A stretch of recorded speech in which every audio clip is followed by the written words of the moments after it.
नमस्कार। खबर प्रधान देख रहे सभी दर्शकों का बहुत बहुत स्वागत है और मैं हूं आपके साथ संगीता श्रीवास्तव। देखिए, दुनिया भर के जितने भी देश हैं वहां ईरान, अमेरिका, इजराइल की जंग का असर तो देखिए महसूस होने लगा है। भारत भी इससे अछूता नहीं है। यहाँ पर भी गैस को लेकर संकट खड़ा हो गया है। हालांकि राहत की बात यह है कि तेल को लेकर किसी भी प्रकार की कहीं कोई दिक्कत फिलहाल तो नहीं है। 28 फरवरी को शुरू हुई जंग के बाद से 80 से ज़्यादा ऐसे देश हैं जहां तेलों के दाम बढ़ चुके हैं, लेकिन हिंदुस्तान में एक भी पैसे की बढ़ोतरी नहीं हुई है तेल में। युद्ध शुरू होने के बाद से फ्यूल की कीमतें जहां तेजी से बढ़ रही हैं, वहीं एक अच्छी खबर देश के लिए ये भी है कि अब ईरान भारतीय झंडे वाले जहाज़ों को होर्मुज स्ट्रेट से आने से बिल्कुल नहीं रोकेगा। विदेश मंत्री एस जयशंकर और ईरानी विदेश मंत्री अब्बास अगारची के बीच एक उच्च स्तरीय बातचीत हुई है, वार्ता हुई है, जिसके बाद ये छूट दी गई है।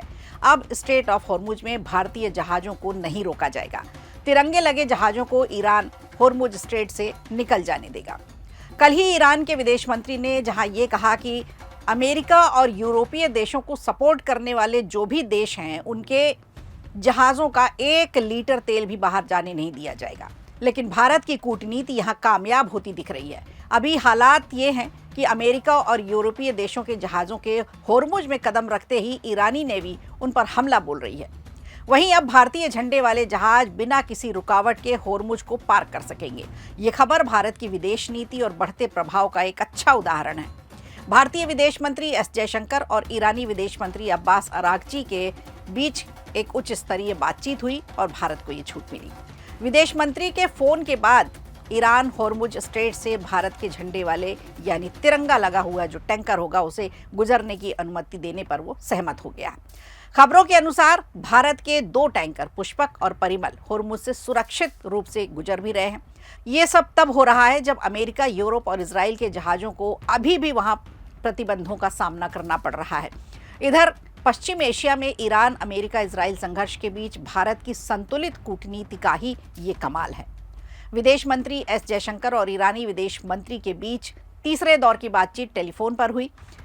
ईरान ने भारत के तिरंगे लगे तेल टैंकरों को स्ट्रेट ऑफ होर्मुज से सुरक्षित गुजरने की अनुमति दे दी है। जहां एक तरफ वैश्विक जहाज यातायात में भारी गिरावट हुई है, निकल नहीं पा रहे हैं, जाने नहीं दिया जा रहा है, वहीं भारतीय जहाज़ों को ये विशेष छूट दी गई है। हाल ही में एक ऐसा थाईलैंड का जहाज था जिसमें थाईलैंड का झंडा लगा हुआ था और उस जहाज पर हमला किया गया, जबकि अन्य कई जहाज ब्लॉक कर दिए गए हैं और हमलों का शिकार हुए हैं। अब भारत को मिली इस छूट के बाद गैस और तेल दोनों की भारत में आसानी से आपूर्ति हो सकेगी। ये भारत की ऊर्जा सुरक्षा के लिए राहत भरी खबर है, क्योंकि होर्मुज स्ट्रेट से वैश्विक तेल का करीब 20% हिस्सा यहाँ से गुजरता है। भारत ने ईरान के साथ लगातार बातचीत की और खाड़ी से क्रूड ऑयल और एलएनजी के आपूर्ति सुनिश्चित की है।